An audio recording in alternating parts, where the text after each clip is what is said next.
I like how I went for an entirely feline related outfit today. We got the curly hair, the aggressive cat liner, and the leopard print, because one element was just not enough for me today. Hello everyone, I'm here today to share with you guys a new full day wear test of two new foundations. One is drugstore, one is high-end, and they both are 24-hour foundations. 24-hour foundations. I put air quotes because I have yet to find a foundation that's lasted a full 13 hours, let alone 24. But I included the drugstore one in Sunday's video, kind of testing out a whole bunch of new drugstore products, but I did about an 8-hour wear test. And so when I saw the high-end kind of version of this go up on Sephora, I was like, this would be really interesting to test. We'll zoom in close. I will show you guys what everything looks like. It is like 8:47 in the morning, and so I will update you guys around 10-11 o'clock at night, and we'll see what everything is looking like. Make sure you give this video a big thumbs up and subscribe so you don't miss out on new videos every Thursday and also on Sunday. And without further ado, let's get into this. Okay, so I've already primed my skin and got that all going. Now I'm pulling back my voluminous hair right now, but I use one that I know works. I use the Farsali Skin Tune, because I know what it looks like and I know that it works with a number of different foundations, and I feel like having at least a base that I know works is important for testing out foundations. That's back enough, right? I feel like a little kid with my hair pulled back like this. So let's do the high-end version because I haven't actually done this one before. This is the DIOR Forever Skin Glow Foundation. This is a new launch. It's supposed to be 24-hour glowy foundation that's medium buildable coverage. And yeah, I like all those things. Also lasting hydration, in case that's important to you. I have the shade here, 1.5N, which is a nice and neutral one. So probably gonna like it. And we will do that on this side right here. I'm just using a big fluffy brush. You guys know how I feel about fluffy brushes and applying foundation. Woo! That is very full coverage. Okay. It has a little bit of a light scent to it, which is pretty common with any high-end, I was gonna say DIOR, but like really it's all high-end foundations have a bit of a scent to them. It's a really pretty finish. Can you guys see that? It's got a little bit of like a dewiness to it, but nothing too aggressive. Ooh, okay. Now to get it around the brows. Oh, don't mess them up. All right, there we go.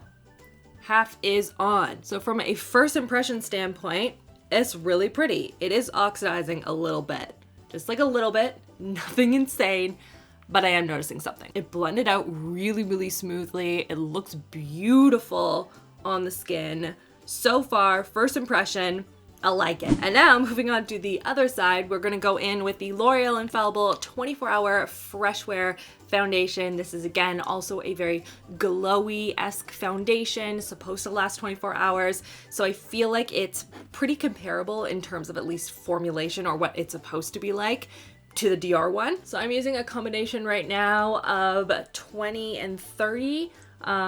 Because I want it to match as much as possible to the DIOR one. And I feel like a combination of those two will do it. This one also has a bit of a scent to it, but different. This one is definitely more perfumey than DIOR. I didn't even know that was possible. You also note I'm using a different brush because I want to make sure that I'm not transferring product. This one also looks really, really pretty on the skin. A little bit less of a dewy finish, I would say, in straight comparison to the DIOR one without having set anything on my skin. But both have really good coverage. Both are looking really beautiful on the skin. So now I'm just gonna go, I had to like wipe all the extra product off my hand because knowing me, it would end up all over my shirt. All right, concealer is on. I have a little bit of contour going. I know, me, contour. It's hardly noticeable. I mean, really, is that contour, Rachel? Is it? But now I want to set everything down a little bit. I'm gonna put some powder on. Does it look cakey? Does it look great? Is it gonna mattify everything? Let's find out. And in case anyone is wondering, I am using the Hourglass Veil Translucent Setting Powder. It's one of my faves. If you want some good powders, go and watch my 2018 Best of High End. They're all there. Everything that you need for plastic looking skin, people. All in that video. You gotta bake those smile lines. Really powder them on. Otherwise, I look like a creasy mess. Okay, let's take a look. Everything looks really good so far. Doesn't seem to have affected the way that the foundation is looking. It's not looking cakey or patchy in any way on either side. All right. Okay, this is promising. I mean, to be honest, even if they both win technically L'Oreal wins because it's cheaper, right? Like, you can't, you're already ahead of DIOR L'Oreal, so you better last long. All right, now I have the rest of my makeup on. You can see, got everything. And the highlight, oh, so much better with highlight. So now I'm gonna go about the rest of my day, and I will check in with you guys tonight. We will see how everything is wearing and see which one has held up the best in the 13, 14 hours that I would typically wear makeup for, and that's like on a extended, like fairly long day, maybe 16 hours. But regardless, a really, really long time, and we'll see which one looks better. So I will check in with you guys in a bit. All right, guys, it is now the end of the day, and this is what my foundation is now looking like. So let's like get real up close here. So I've noticed that the foundation is wearing off a little bit around my mouth, which makes sense because I was wearing a really bright lipstick, which I took off before I had dinner. So that kind of makes sense. I'm noticing a little bit, it's worn off on the DIOR side, right in and around like the smile line area, which is kind of weird. And it's also worn off a little bit on the L'Oreal side just because I've been editing and I've been like sitting like this. In terms of how it looked on both sides all day, I thought that both foundations looked really, really good.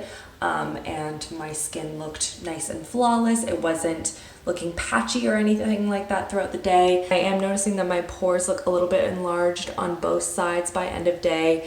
I would probably just wear something that's a little bit more pore minimizing then underneath this foundation moving forward. Like, I was noticing throughout the day that my foundation looked really good. Like, I noticed that it still looked like it was fully on, which is pretty awesome. Considering the price difference, I would just say the L'Oreal one is just as good as the DIOR one. Which side do you think looks better? The L'Oreal side, or is it the DIOR side? Which side's the winner? Let me know in the comments below what you guys think, and make sure you check out the videos on the side here if you have missed any, and subscribe so you don't miss out on new videos every Thursday and also on Sunday. And that's everything. Thank you so much for watching, you guys, and I will see you all in my next video. Love you all. Mwah.